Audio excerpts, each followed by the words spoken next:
Good evening, everyone, and thanks for joining us tonight. My name's Amanda. And I'm Kelly. We're members of the Special Education Parent Council for Encinitas Union School District. We're so glad to welcome you to this special event. Tonight's presentation is made possible through a generous grant from the National Foundation for Autism Research, or NFAR. Their support helps us bring valuable opportunities like this to our community, ones that inspire understanding, inclusion, and empowerment for all families. It's our honor to introduce Dr. Kerry Magro. Dr. Magro is an award-winning professional speaker, best-selling author, and an autism self-advocate who has inspired audiences around the world. He was diagnosed with autism at age 4. Dr. Magro has gone on to earn his doctorate, serve as a consultant to major media networks, and dedicate his career to helping create more inclusive communities. So please join us in giving a warm welcome to Dr. Kerry Magro. Our next guest is an accomplished public speaker and activist who has devoted his life to helping others. Not bad for a guy who was completely nonverbal for the first few years of his life. But once Kerry Magro found his voice, he had a lot to say. Dr. Kerry Magro is an award-winning professional speaker, best-selling author, and one of the leading advocates for the autism community. He has written 5 books, all of which have reached Amazon's bestseller list, and earned his doctorate in educational technology leadership. Over the past decade, Kerry has dedicated his career to empowering individuals with disabilities, promoting inclusion, and sharing his personal journey from non-speaking autism to becoming a full-time speaker. For his efforts, he's been featured in major media outlets such as The Today Show, CBS News, and The New York Times. In addition to his speaking work, Kerry is the CEO and president of his nonprofit, where he has provided scholarships to autistic students for college. He also started a grant program to help provide financial resources for special education teachers, aides, and therapists to support their classrooms. Kerry has collaborated with global businesses like Google, BlackRock, and American Express to highlight the ROI benefits of autism and neurodiversity in the workplace. He has also partnered with schools, nonprofits, and parent organizations, spreading the message of inclusion far and wide. Beyond his work as a speaker, Kerry, who grew up with a love of theater, has served as an autism entertainment consultant for both TV and film projects to bring a realistic portrayal of autism to the screen. He was the autism consultant for the film The Present, starring Greg Kinnear, and even received a credit in Ezra, starring Robert De Niro. He's also contributed his expertise as a consultant for Netflix's 5-time Emmy award-winning series Love on the Spectrum US. And now, without further ado, Dr. Kerry Magro. Thank you. A letter I would have written for my parents when I was still not speaking. Sorry. Dear Mom and Dad, I know it's breaking your heart to see me as I am now. Most of the kids we know are starting to talk, while I'm just making sounds. I'm lashing out because I'm struggling. I can't communicate my needs, and things are just not going the way I wish they would. I scream and fight with you every single time you try and bathe me because I can't stand the feeling of water on my skin. And I cringe anytime I hear thunder. And I don't like to be touched because of my sensory issues. Even now, as we make all the adorable videos of me dressed up as one of the best looking toddlers of all time, I know things aren't easy, and we don't know what the future has in store.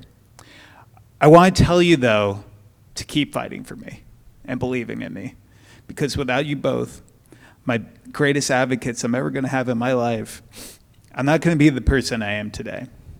There is hope, and you both play a huge part in that. Things are going to get better, and without you, that wouldn't be possible. At 2.5, I'm going to say my first few words. And at 4, you're going to find out from a doctor I have this thing called autism.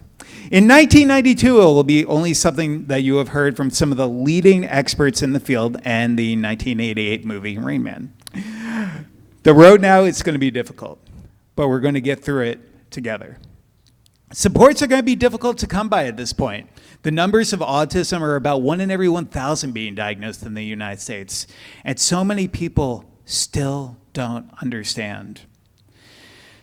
Life is going to be difficult.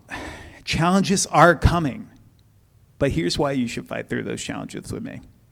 By fighting for me every day and helping me go through occupational, physical, speech, music, and theater therapy for the next 15 years while giving me support at home and in school, I'm going to grow into an adult who is a professional speaker and gives talks about autism with schools and companies across the globe. Because if you fight for me right now and never give up, not only will I be that speaker, but I'll have the opportunity to write 7 books that reach an Amazon bestseller list, consult for a major motion picture that makes $30 million in the US, and be someone who gives you love every single day. I will grow into an adult who embraces affection. Love, your son, Kerry. I hope for anyone listening to this tonight, coming from now a 37-year-old autistic adult who now has his doctorate in education, that you never give up on your loved ones. The autism spectrum is wide, and everyone's journey is going to be slightly different compared to the next person. Become an advocate and fight for reliable autism resources across the lifespan and across the spectrum for those in our community. So that book was, that poem was actually from my first book I ever wrote, Defining Autism from the Heart. I assumed it would be a good Christmas gift for my parents, but within 3 days it became an Amazon bestseller, and it continued to give us a platform to discuss autism and disability in our community today. Because what a lot of people don't realize is that disability comprises the largest minority today in the United States, but it's often one of the most underserved, simply because of the fact that some individuals, like my fiance's brother, who is high support needs autistic and lives in a group home, some individuals can't advocate for themselves and fight for their needs, leaving a huge, huge gap in terms of services and supports for an ever-growing community of individuals with disabilities. So I'm so excited to be here tonight with all of you, because this message really needs to get out to more people in our community. And by showing hands really quickly tonight, how many parents do we have of a child with a disability? How many siblings? Self-advocates? Grandparents? ABA therapists? Anyone I missed? It takes a village, and it's important for all of us to use our collective voices if we want to make meaningful change for this community. So some housekeeping notes. So we will be providing you the PowerPoint slide notes at the end of today's presentation. I've spoken at over 1,400 events in the past 14 years, and I'm typically the person sitting in the front row taking a photo on my cell phone of every single slide so I don't miss any resource. We'll be providing you the PowerPoint slides after tonight's presentation, in addition to having a question and answer where you could ask me literally anything. I'm an open book. But growing up, there were always a lot of misconceptions about autism. And even to this day, there's still so much messaging around different things in our community. So I have a quote that I share often in my presentations where I say, people argue over whether to call me high functioning, mildly autistic, a person with mild autism, or someone with autism and or autism spectrum disorder level 1. People are truly, truly strange, because I actually prefer Kerry. I love that quote because it reminds us sometimes we focus so much on labels that we forget the person behind them. As an autistic adult, I've learned that while language can be important, what really matters is understanding, acceptance, and connection. Some of you here tonight, as parents looking to help your child in school, are already doing incredible work, learning, advocating, and helping your kids thrive. And some of you might also work for companies that have employee resource groups or diversity initiatives focused on disability and neurodiversity. So today, as a full-time professional speaker, if you ever want to continue those conversations, please let me know. It's not only about promoting neurodiversity in our workplaces during April for Autism Acceptance Month, but autism doesn't end in April. It's 24/7, 365 in our community. So you guys can get in contact with me anytime at kerrymagro.com/contact to continue those conversations. So during my journey, I was always the kid who was told that he would be great at math They have a photographic memory, and that when I turned 21, me and Tom Cruise would have a few shots and Jaeger bombs, and we would win him $88,000 on the blackjack tables counting cards. But we now know today that autism is a spectrum. Unfortunately, today in our community, girls are diagnosed 4 times less than boys, and there's still a popular image around autism being this savant diagnosis. And we have to break down those misconceptions, because a lot of people, when I was growing up, always considered me to be on that high support needs end of the spectrum. I was a kid who was lashing out. My first word was juice when I was 3 years old, and it was a breakthrough. But for all those years of babbling and never being able to find my voice, it was a really, really hard time for my parents. In addition to that, I have a dual diagnosis of dysgraphia due to my fine motor challenges, which was a huge, huge challenge when I was in school. And you know, when students, educators, and parents learn about autism and differences, it truly changes everything. When I was growing up, one of the hardest parts around school wasn't academics. It was feeling misunderstood. I wanted to make friends, but my classmates didn't understand why I didn't always make eye contact or why I didn't understand sarcasm. So I think it's really important as we have larger conversations in our school, which is why I'm so excited to be able to speak to some of your students tomorrow, is that we help them understand that every student learns differently. We understand that things like sensory overload is real. We make people understand that routine can be really, really key for many of our kids on the spectrum. Peer understanding matters, which we'll talk a little bit about later. High expectations with empathy are totally important, because one of the biggest misconceptions in our autistic community is that people with autism lack empathy.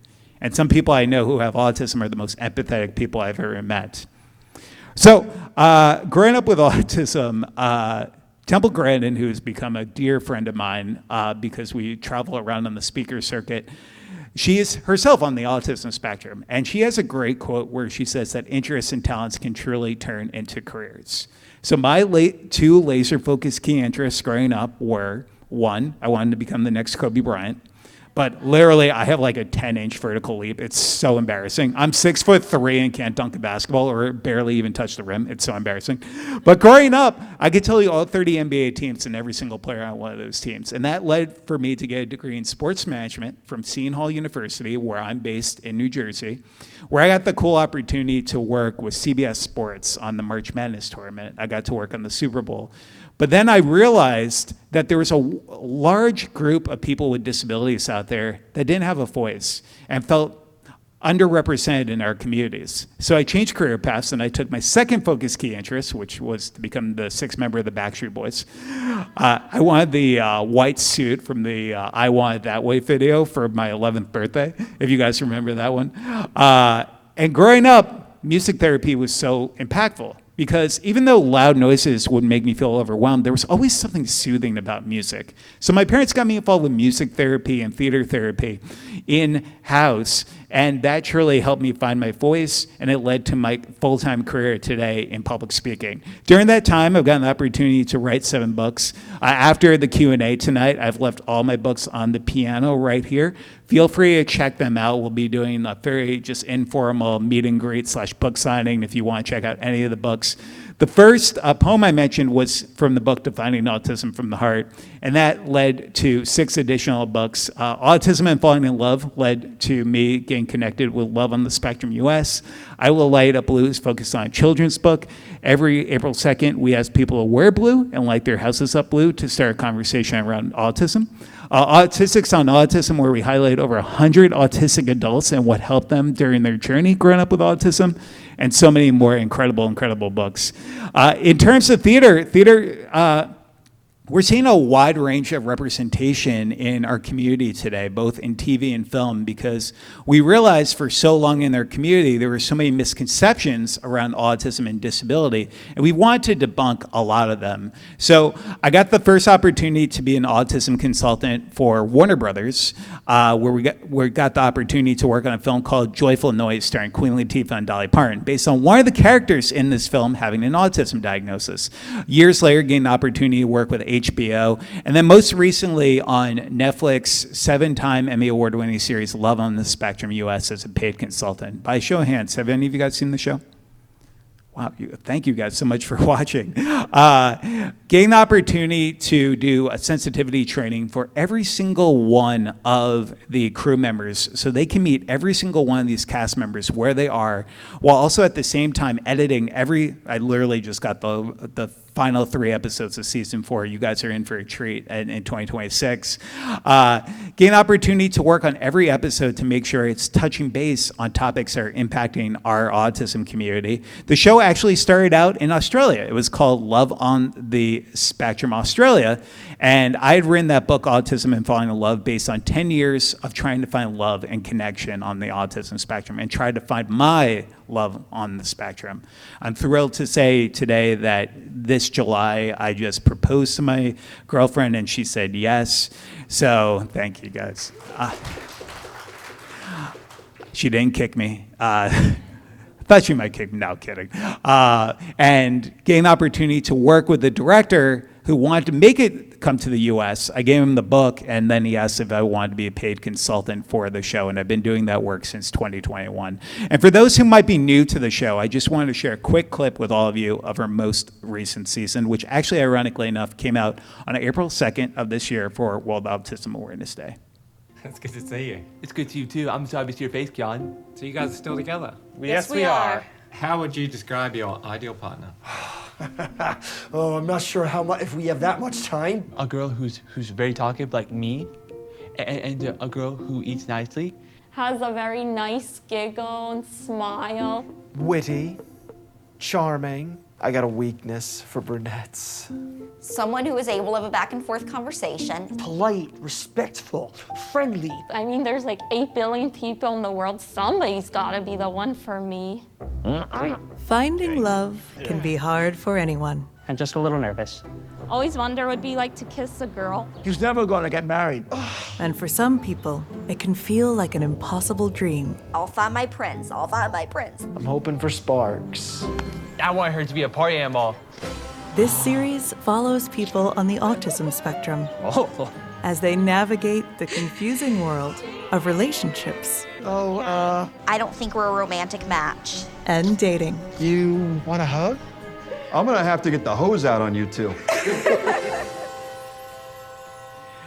So getting the opportunity to connect with all these individuals has been truly amazing, and seeing them all receive a national platform. Many individuals like Tanner in this photo have over 1 million followers on Instagram now, and getting the opportunity for many of these individuals to also get the opportunity to speak.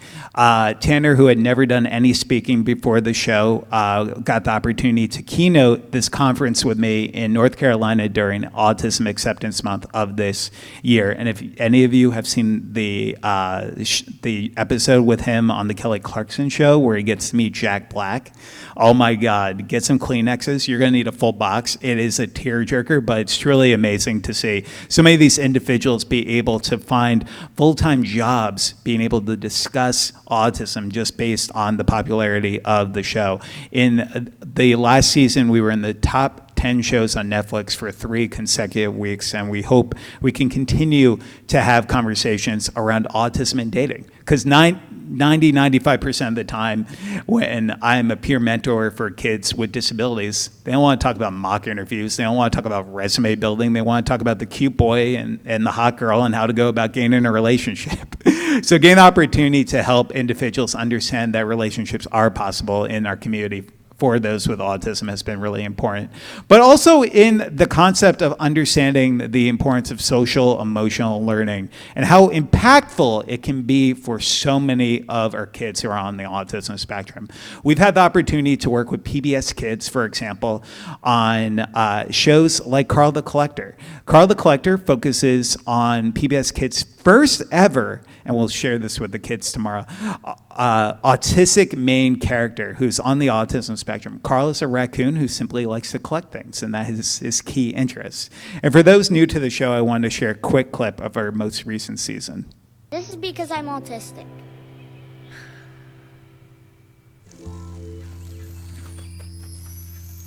Autistic. Yes, my brain works differently than yours. Sometimes it takes me a little longer to understand new stuff. I hope this helps you understand what happened a little better. It does. Thanks for telling me. I kind of get it now. I'm glad you told her, buddy. Yeah, Carl, that's actually pretty cool. And now I know you better too. Do you forgive me, Nico? Of course I do. We often say that early intervention is the key in our community. The first 5 years of someone's life is pivotal towards brain development to help them for the rest of their lives. And that's what my parents realized right away. They always knew I had sounds. They knew I would mimic and I would be able to memorize every Disney movie ever. And I would always have those sounds, and they always knew that giving me meaningful representation, regardless if it was like a disability-related character, could truly open my eyes and give me that aha moment versus an adult being able to tell me what autism is, being able to see it on screen and have that peer-to-peer connection truly helped me during my journey growing up with autism.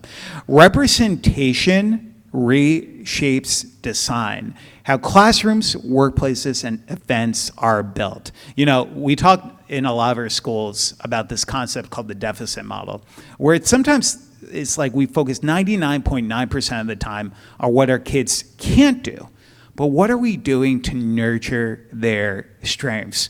What are we doing to educate our educators on supplemental learning plans that are focused on these kids' hobbies, these kids' interests? So when they are in school, they are able to take ownership more of their education. I truly believe that Common Core is not necessarily the answer for some in our autism community. I really struggled with tests growing up on the autism spectrum, and I know a lot of people who do, simply because most tests were not built with people with disabilities in mind. So we need to get the opportunity to help kids understand that academic rigor is not as important as your own mental health and getting through the school days. So as we talk about the future of our autism community, in the next few years, we're going to be seeing advances in artificial intelligence will help us with breakthroughs in terms of early intervention services to help more of our kids, but also early detection. We can diagnose autism as early as 18 months, but we can also find signs of autism as early as 6 months. My challenge when I was growing up is my parents didn't give me that diagnosis until I was 4. It took 18 months to get a formal diagnosis. And I know a lot of families in our community who still struggle with those wait lists, not being able to get that diagnosis. So AI will be a huge, huge impact, but also our meaningful representation around autism. Right now, we are working behind the scenes and talking to people. For example, Lionsgate is coming out with a movie with LeBron James as producer, starring Mark Wahlberg, which features an autistic boy who travels to all 30 NBA arenas to find his favorite sport team. We're going to have more and more conversations, and also because of some people who also paved the way, such as Sesame Street. We just got the opportunity to work with Sesame Street quite recently on educational content for Autism Acceptance Month, focused on Julia. Julia was one of the first Muppets to ever come to Sesame Street who has autism. And the reason why Sesame Street decided to make it a girl was because we still have a lack of representation around girls in our community. So this is a quick clip of our collaboration with Sesame Street featuring Julia. I am Alan. Oh, and Elmo's Elmo.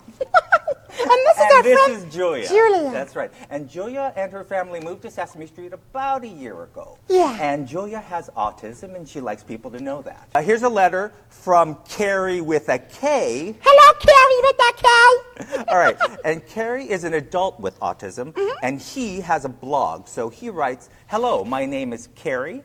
I am an adult with autism, and I write about my experiences on my blog.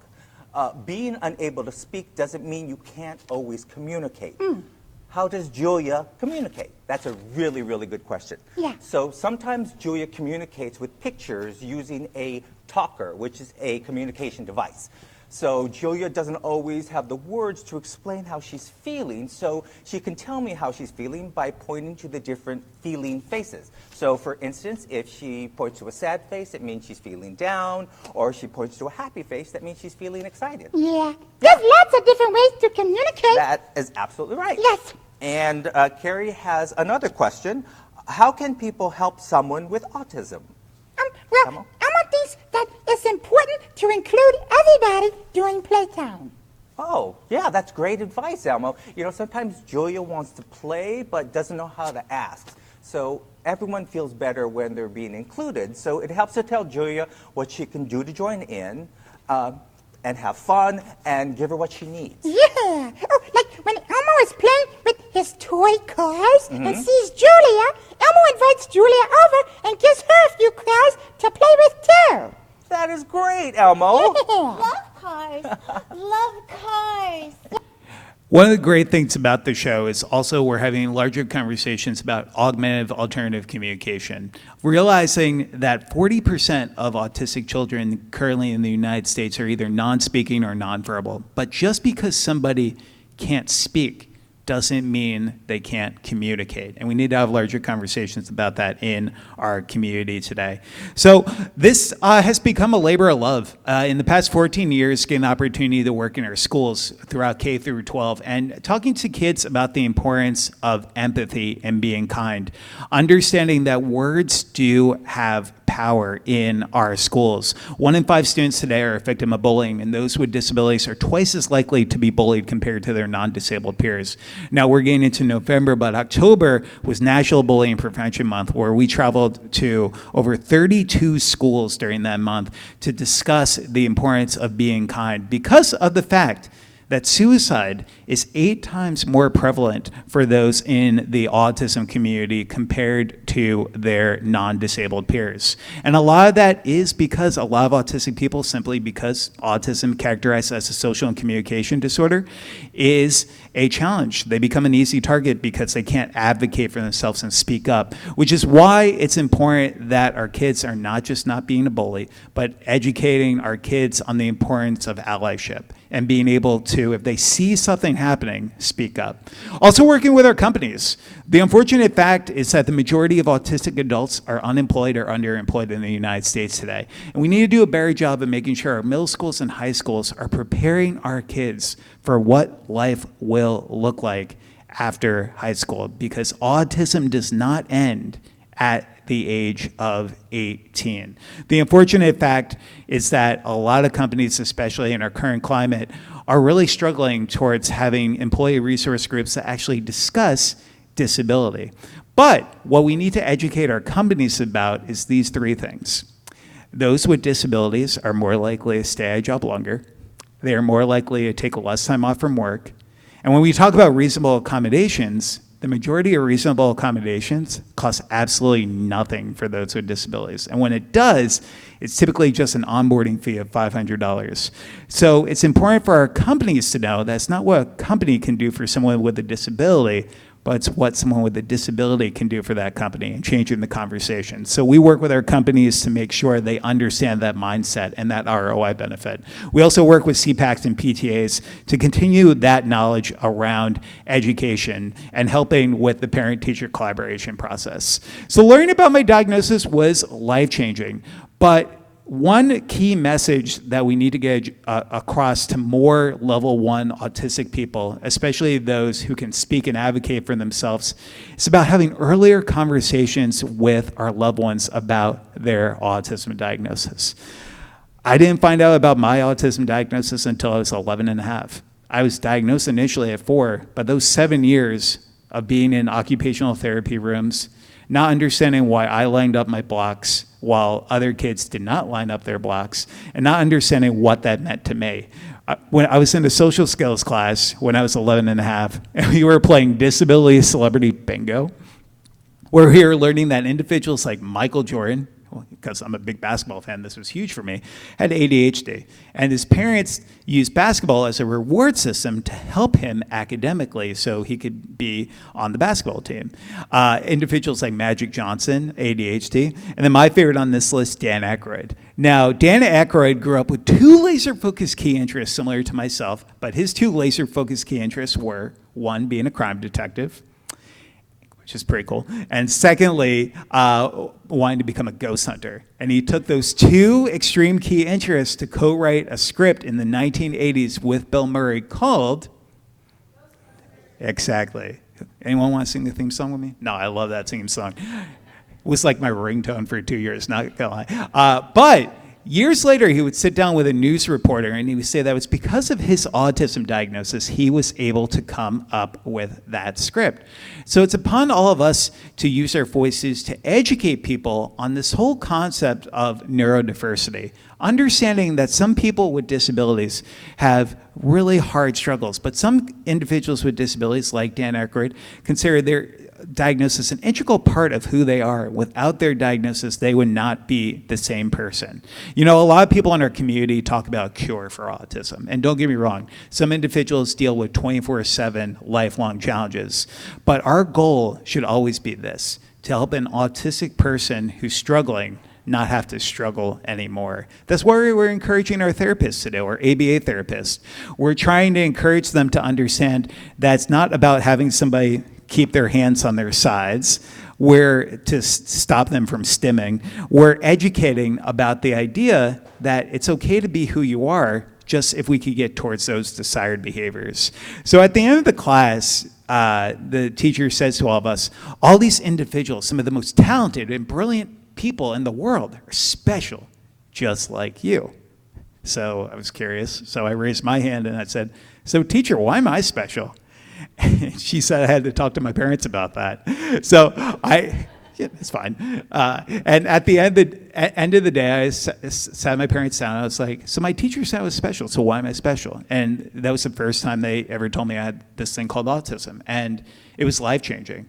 Not the time necessarily, because I went to go watch Teenage Mutant Ninja Turtles and reruns, but being able to, years later, be able to understand reasonable accommodations, being able to understand why I had a laptop in every class because of my fine motor challenges, why I had a note taker, why I had extended time on tests. Everything became full circle, and I started realizing things about myself that I always thought I was an alien, but I realized it was because of my specific diagnosis. So we need to have earlier conversations with our kids, because when we keep our kids empowered and we help them understand the definition of self-advocacy and build on their own self-awareness of who they are as individuals, they are more likely to thrive in our schools by taking ownership of their education. My parents started on a novice level. They just said, Kerry, you have autism, but it doesn't make you any less of a person. And years later, I would start working with my child study team and having larger conversations about what my autism diagnosis meant to me. I believe every student should learn about their diagnosis when they are starting pre-K. And sometimes I get pushback when I say this, because parents sometimes say, well, Kerry, I don't want my child to be defined by a label, and I don't want them to use their disability as a crutch. And when we encourage parents to understand that it's not about seeing it as a crutch, it's about leveling the playing field and giving them those popular images of those individuals who have done some incredible things who have a disability. Regardless of where your child is developmentally, though, you should never hide a diagnosis, because there have been studies over time for groups like the Interactive Autism Network that have indicated higher levels of anxiety in autistic youths because of the fact that they weren't told their diagnosis at earlier ages. It can help them across the lifespan to be able to understand a little bit about what makes them who they are. Being able to also introduce a theater element, a film, a TV show. Often what we do when we work with parents is we ask them to show a show like Daniel Tiger's Neighborhood, which has an autistic classmate, or Hero Elementary, which focuses on a superhero who's on the autism spectrum. Watching these 12 to 15-minute shows and then saying, hey, this individual has autism, and at a very early age, you were also diagnosed with autism too, to hope that they have that aha moment versus an adult telling them, well, autism is part of a diagnostic statistical manual and yada, yada. So that can make a world of difference. We also have to realize this, in our schools especially, being kind to those with disabilities isn't being a hero. It's being a decent human being. The fact is, so many individuals in our community have invisible disabilities, where I was speaking at American Express as part of their employee resource speaker series, and someone came up to me after and they said, you know, Kerry, you said you have autism, but you don't look like you have autism. And I told them point blank, well, yeah, I parted my hair the other way today, so you couldn't see the autism. I just parted it the other way. Because really, what's autism supposed to look like? Frankly, what are any disabilities supposed to look like? Disability has no look. And realizing that some individuals in our society are dealing with hardships that we will never see on the surface. Not only are we seeing an increase in a wide range of disabilities, but also diagnoses of mental health, depression, bipolar disorder.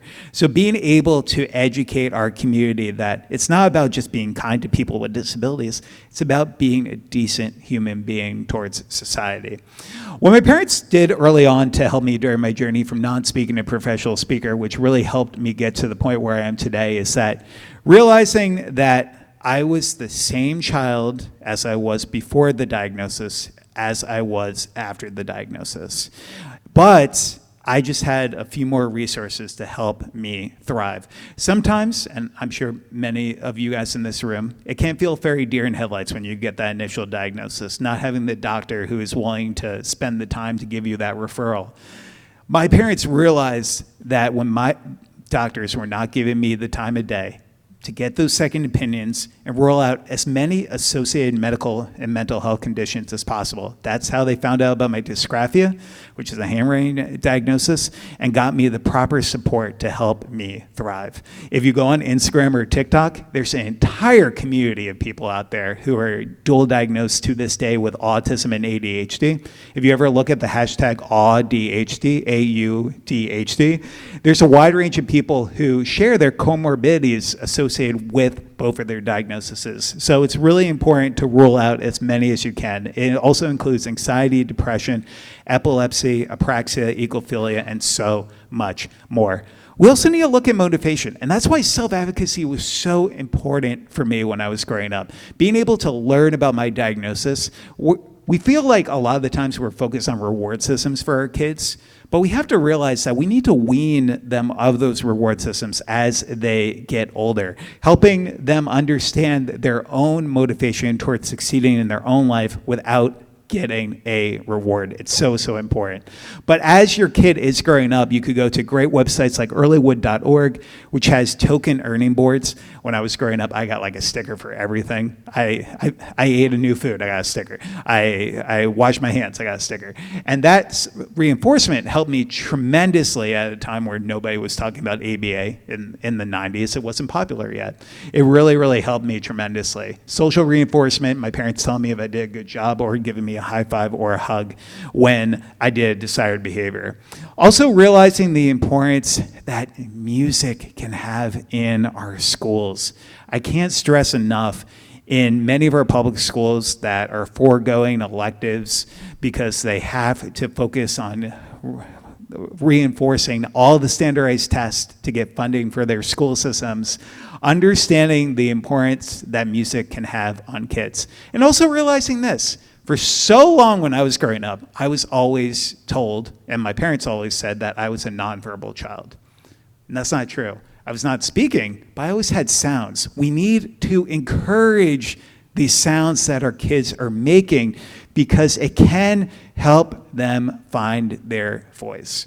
I received over about 150, 200 emails a month from parents, educators, employers, and typically the most frequent question I receive is, my child doesn't speak yet. When will my child speak? And that's a really hard question to help answer.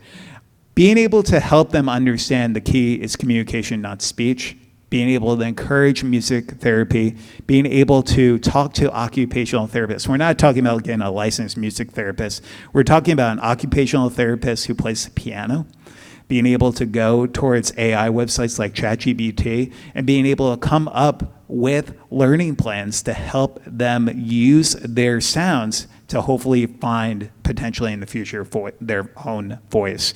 And also encouraging our siblings to do as much as they can to support. Understanding that sibling advocacy is as important as parent advocacy. We also need more peer mentors in all of our schools. By a show of hands, how many of you guys, actually you guys are all in the same school district, does the school district have a peer mentoring program? Oh, awesome. Perfect. So you guys are ahead of the curve.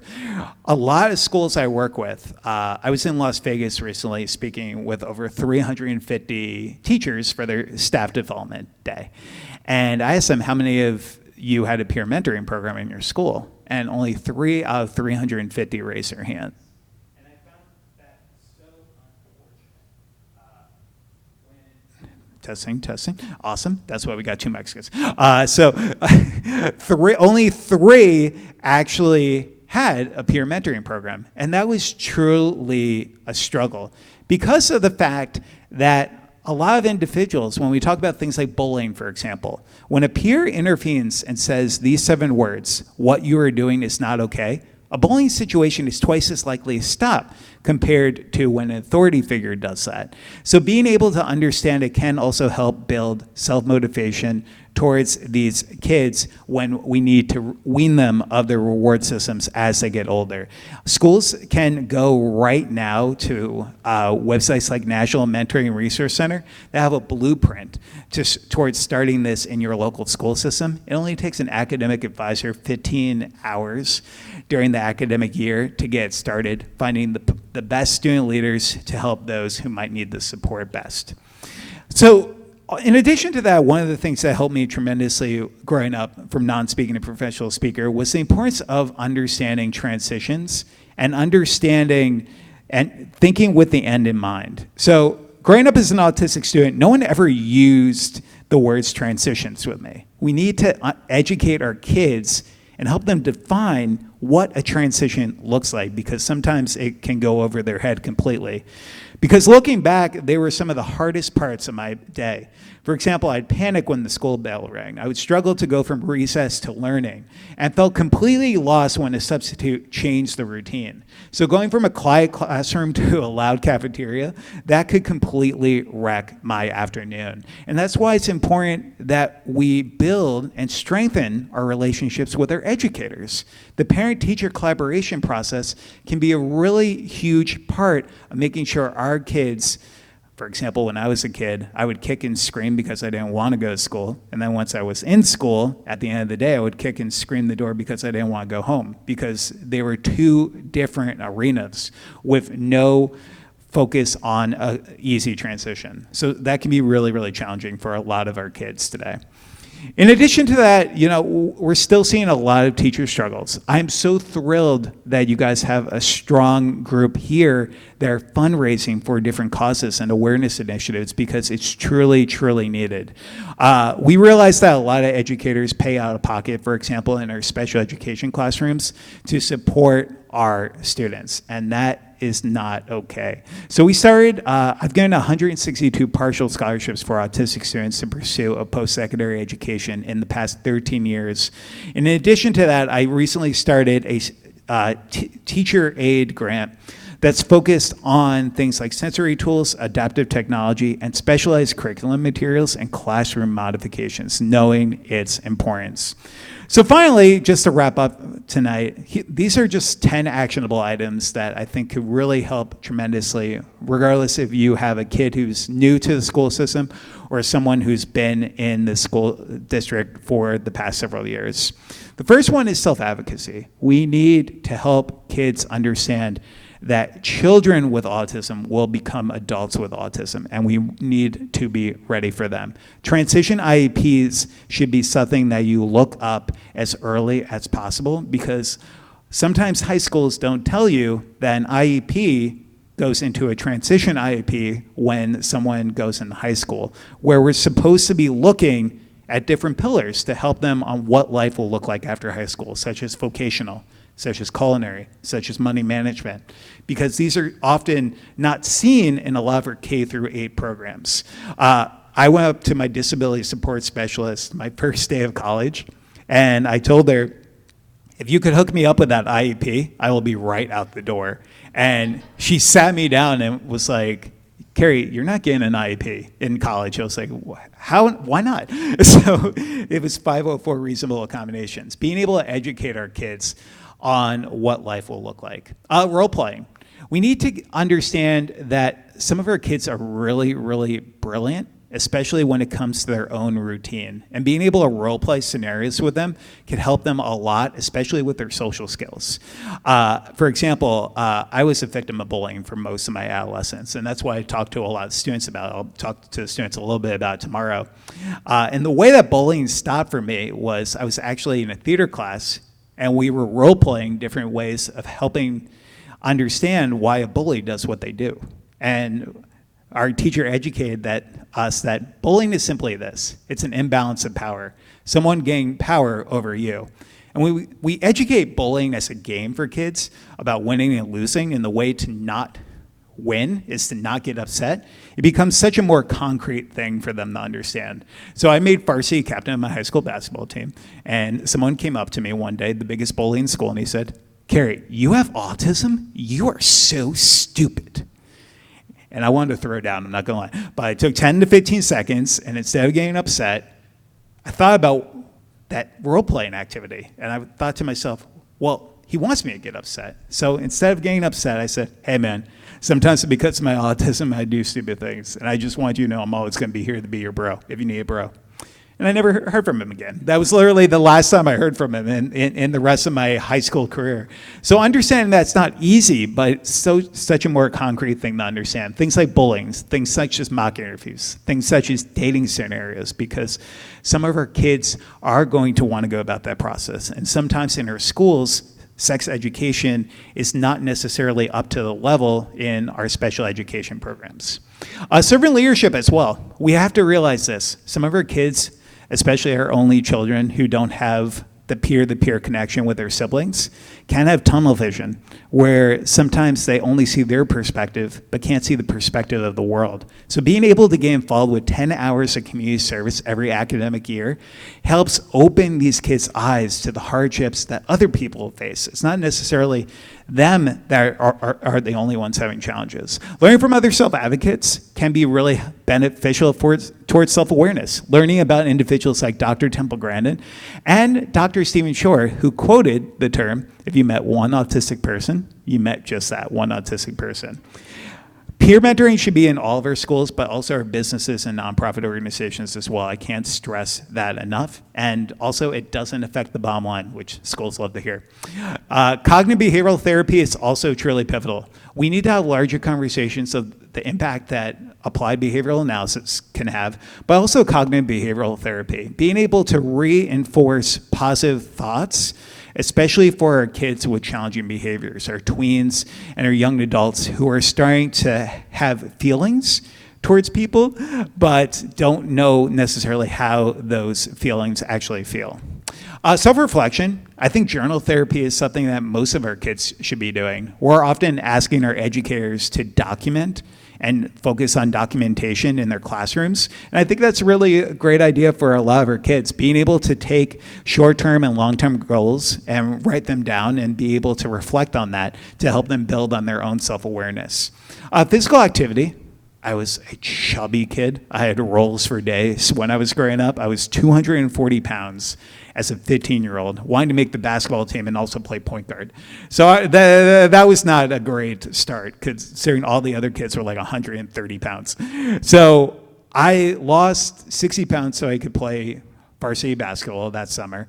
But let me tell you, the amount of retention that I was able to receive from working out, even like 30 minutes a day, had tremendous benefits towards short-term and long-term retention, and also helping with challenging behaviors, being able to have endorphins release. It's so, so important. Getting our kids involved, just going outside, getting involved with chores can be really, really helpful. But finding support networks, Autism Society have several affiliate chapters in the California area to look up and check out. And then finally, writing your story, because your voice can truly have power to make meaningful change for our community, because in our current climate, we need that more than ever. We need all of our voices on social media. We need everyone on Facebook. We need everyone on Instagram. We need our voices if we want to make change, not only in our local communities, but on a national level as well. We understand the challenges that a lot of people are going through with food stamps right now. I'm worried about me getting home after after this trip because of TSA and all the cancellations on flights. Understanding that all of our voices can make meaningful change. So I like to wrap up most of my presentations with this final poem because I think it's a really good reflection on where we stand in the autism community in 2025. So this poem starts off by saying, Dear autism community, autism doesn't come with an instruction guide. It sometimes comes with a family who will never give up. I wrote those words because I've truly lived them. Autism is a journey of challenges, victories, and sometimes moments of uncertainty. But one thing truly remains true. We're never alone. Our community is built on strength, love, and resilience. We push for understanding when the world doesn't understand. We fight for resources when doors are closed. And we celebrate every small step forward because we know how much that truly matters for our kids. But the truth is, too many autistic individuals and their families still struggle to find support, and it's truly heartbreaking at times. Autism is lifelong, and support should be too. No one should be left behind simply because they've aged out of services. So today, I ask you, never stop advocating. Keep pushing for inclusion, for better resources, and for a world where autistic voices are not just heard, but valued. Autism is a lifelong journey, and so is our fight for acceptance. And as long as we believe, and as long as we fight, and as long as we never give up, there is always hope. Thank you all so much for having me here today.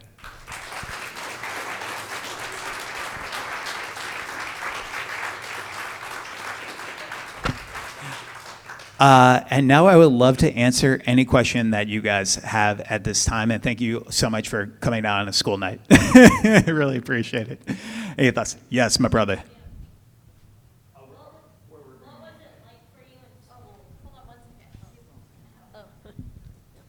Okay. What was it like for you in school?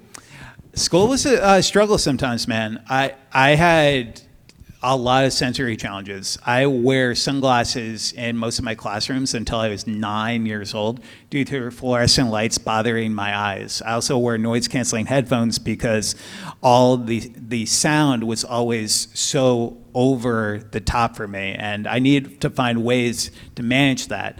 And sometimes it was a struggle. I dealt with, like I was talking about in the presentation, I dealt with bullying, man, and sometimes it was really, really rough. But I realized that I found a few friends that had the same interests as me, and things got a whole lot better just trying to stick towards my key interests and what I wanted to do. So if you're ever struggling, man, just keep towards your key interests because they really can make a difference in your life. Hi. Hi, I have a daughter who's 11 who is on the autism spectrum. And I will say she was diagnosed late when she was in 3rd grade, and she spent her entire 1st grade year telling me she was an alien. So I think that tracks. Difficult. And I do have a hard time finding representation of women, and particularly teen girls with autism. And I just wondered if you had any ideas of people you could point me to, because I think she's becoming self-conscious as she goes into puberty, just as any girl does. And I think she's like, it's compounded by the fact that she's really conscious that she is on the autism spectrum. She doesn't know what that means. Sure. And she's constantly asking me, do people know when they meet me? And I don't know how to answer that question, right? And I think if she had some other girls or Sure. teens to follow, that would be helpful. Yeah, there are a few. They're spread out, but there are a few. Everything's Gonna Be Okay is a show on Freeform that focuses on several actually autistic girls who are actually autistic actors playing the autistic characters. So it's definitely a great show to check out. It's on Freeform. I believe it also might be on the Disney Plus app now. In addition to that, Cha Cha Real Smooth is an Apple TV film that actually focuses on an autistic protagonist who's in early adult years. Ironically enough, this autistic actress is also working on a movie right now with Jessica Alba where she plays another autistic girl. So I think in the nearby future, Dr. Temple Grandin, obviously she's a little older, but her film on HBO Max is also a great, meaningful representation of girls as well. In addition to, obviously, not necessarily all the Julia clips, but ironically enough, Sesame Street does actually bring up a lot of different topics around sensory differences, also augmentative alternative communication to help give a better lens of what autism looks like, and it's not one size fits all. So those would be probably the places I would start. But one of the things that I'm doing in the entertainment world right now is I'm talking about authentic representations, because that's honestly where I started. I started off helping with a movie where a Black autistic character was being represented for the first time in Hollywood ever, when everything was predominantly white, good doctor, a Rain Man, being able to understand minorities, Black, Hispanic, Asian communities. We're trying to educate more on Asian communities as well. Ironically enough, As We See It, a show on Amazon Prime, focuses on one of the characters who is an Asian American who's on the autism spectrum who lives in a group home. So hopefully in the next few years, we'll see meaningful representation for more individuals in the community.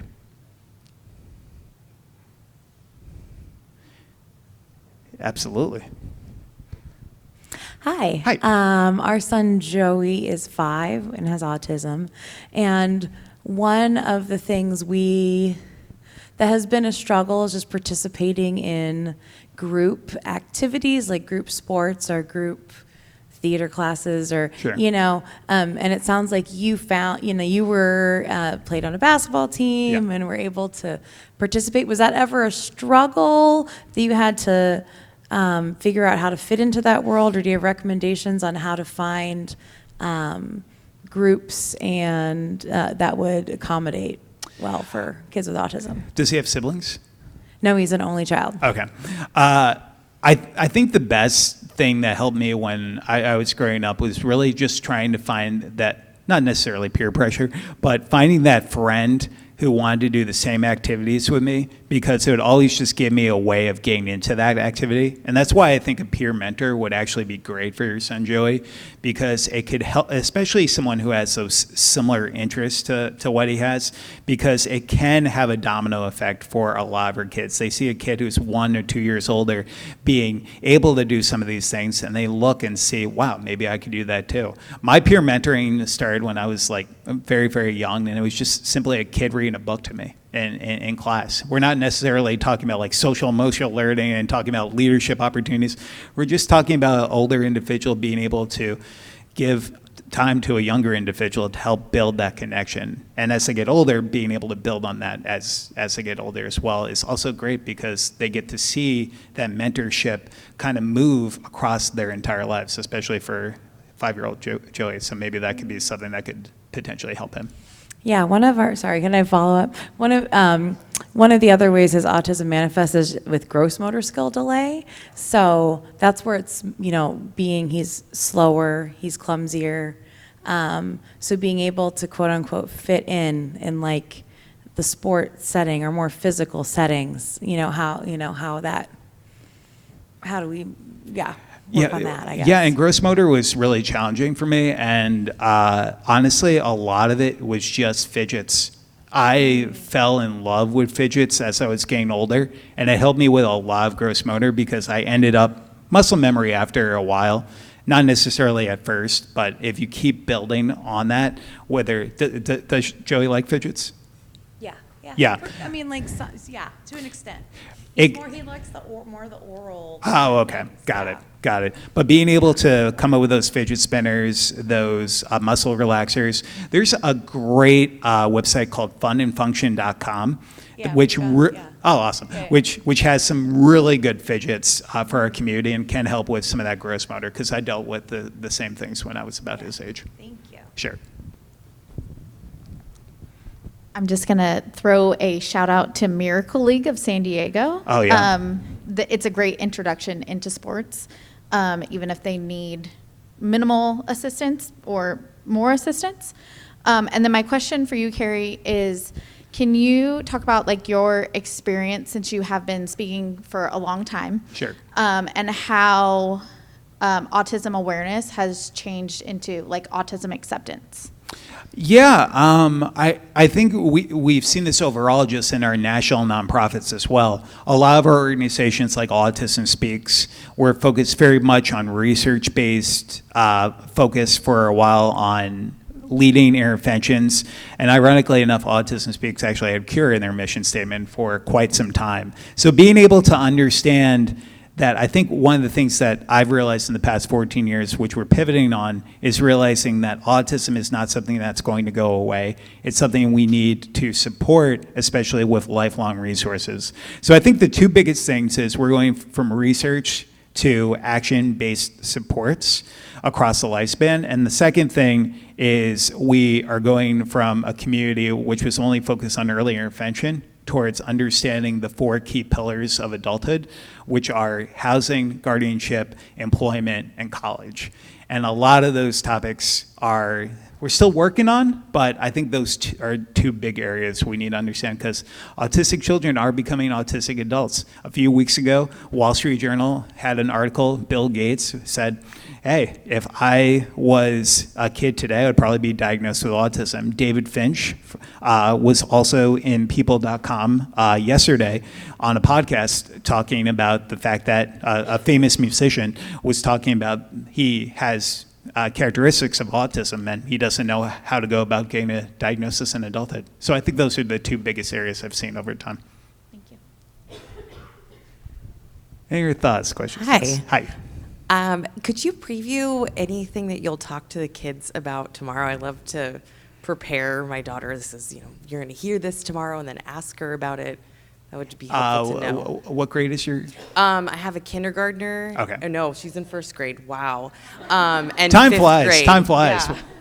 Yeah. Went from kindergarten to first grade. How long was I speaking for?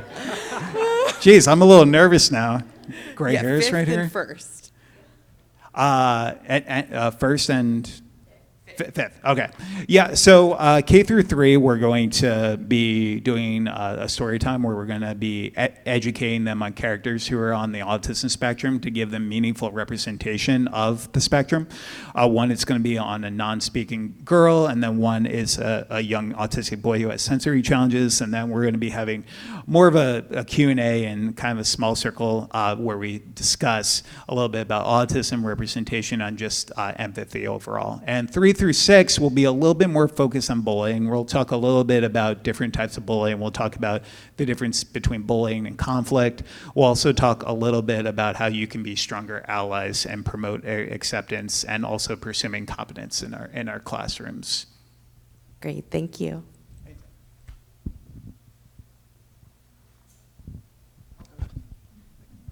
First of all, thanks for coming here. It's just great.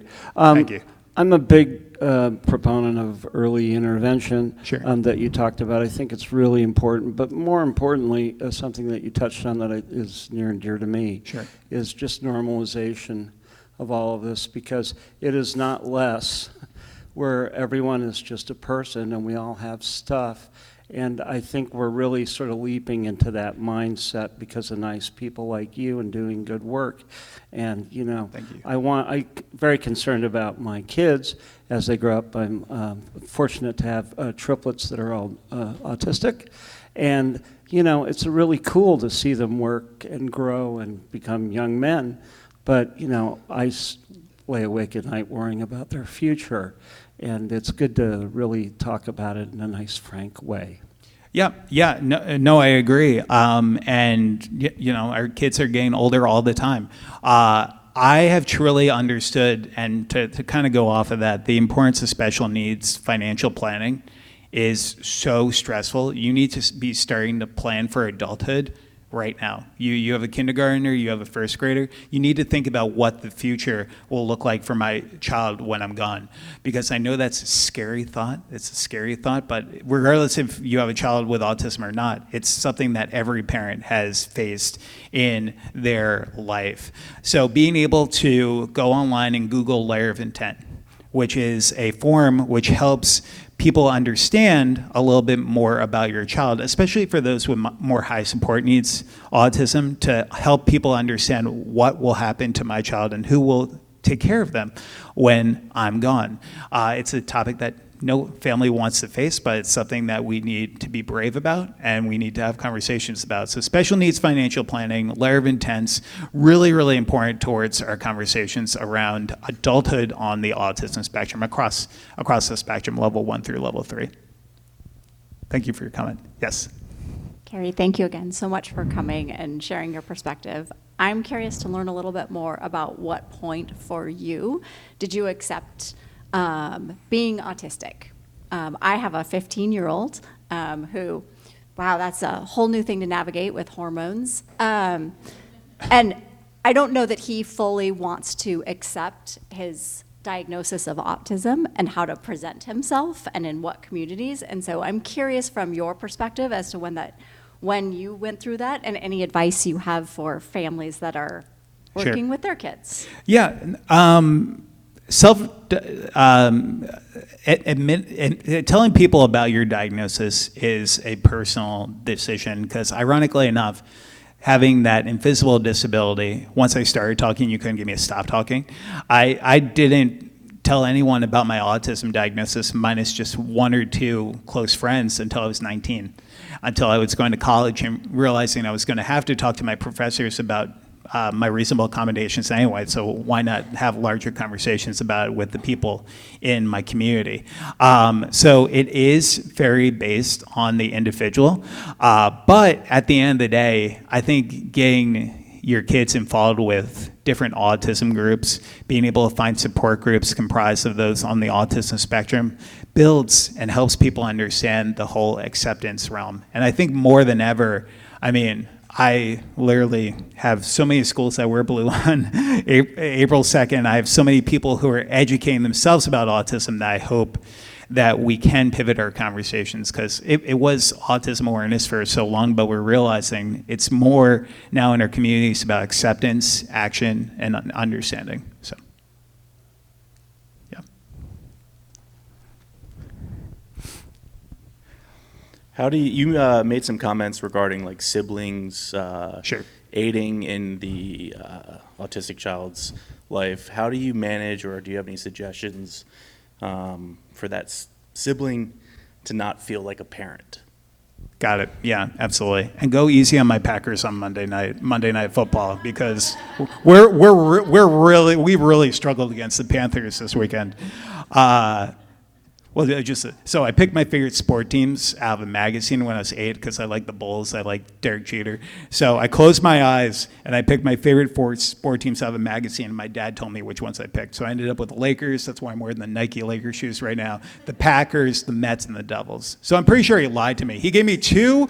Yeah, I know Mets. Why couldn't he give me Yankees? It's like, I was already going through some challenges. I was like, geez, being a Mets fan?